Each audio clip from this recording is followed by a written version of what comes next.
भारतेंदु हरिश्चंद्र की ये पंक्तियां कुछ कहती हैं कि निज भाषा उन्नति है सब उन्नति को मूल। लेकिन भाषा को लेकर भारत जैसे देश में संग्राम हो जाना ये एक सोचने का और संकट का विषय है।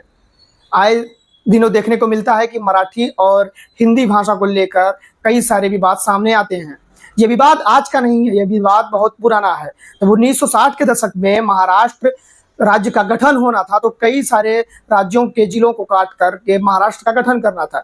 लेकिन उस गठन के समय में महाराष्ट्र में कई सारी भाषा थी, उन भाषा को लेकर भी विवाद सामने आया था, जिसमें कई सारे परिणामों के बाद में मराठी भाषा को राजभाषा के रूप में स्वीकार किया गया।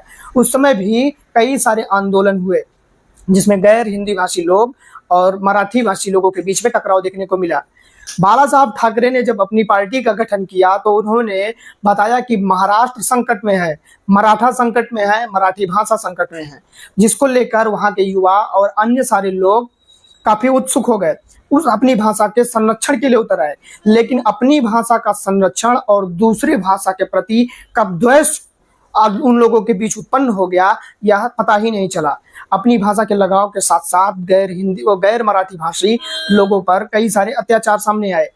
छोटे छोटे दुकानदार, बैंक के कर्मचारी, अन्य सारे लोगों पर मराठी भाषा को थोपने का आरोप लगा, जिसको लेकर महाराष्ट्र की गलियों में जब भी चुनाव आते हैं तो राजनीति चमकने के साथ साथ महाराष्ट्र की गलियां इन भाषा युद्ध के कारण कई बार खून से लथपथ भी नजर आई। हाल ही में एक डिलीवरी बॉय का वीडियो सामने आया जिसमें मराठी भाषा को लेकर विवाद हुआ। अब एक रिक्शे वाले ने वीडियो बनाया कि मैं हिंदी बोलूंगा, भोजपुरी बोलूंगा, लेकिन मराठी नहीं बोलूंगा। उसके ठीक 2-3 दिन बाद एक वीडियो सामने आता है जिसमें वह माफी मांगता हुआ नजर आता है और कुछ मराठी लोग उसको मारते हुए नजर आते हैं। एक रिपोर्ट्स के अनुसार ये कार्यकर्ता शिवसेना के कार्यकर्ता है। भारत जैसे देश में जहां अनेक सारी भाषाएं हैं, हमारे पास अवसर है कि हम कई सारी भाषाओं को सीख सकते हैं, लेकिन उसमें एक भाषा के प्रति प्रेम और दूसरे भाषा के प्रति अलगाव और द्वेष ये ठीक नहीं है। इस पर आप अपनी क्या राय रखते हैं हमें कमेंट करके जरूर बताइएगा।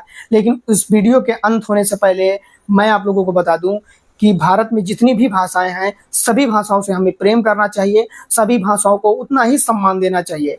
हमारे अंदर एक उत्सुकता होनी चाहिए कि मुझे यह भाषा नहीं आती है, उस भाषा के प्रति लगाव होना चाहिए, सीखने की रुचि होनी चाहिए, ना कि उस भाषा के प्रति ईर्ष्या व द्वेष होना चाहिए।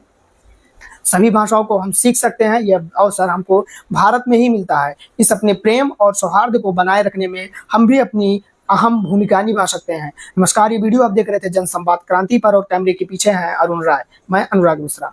धन्यवाद।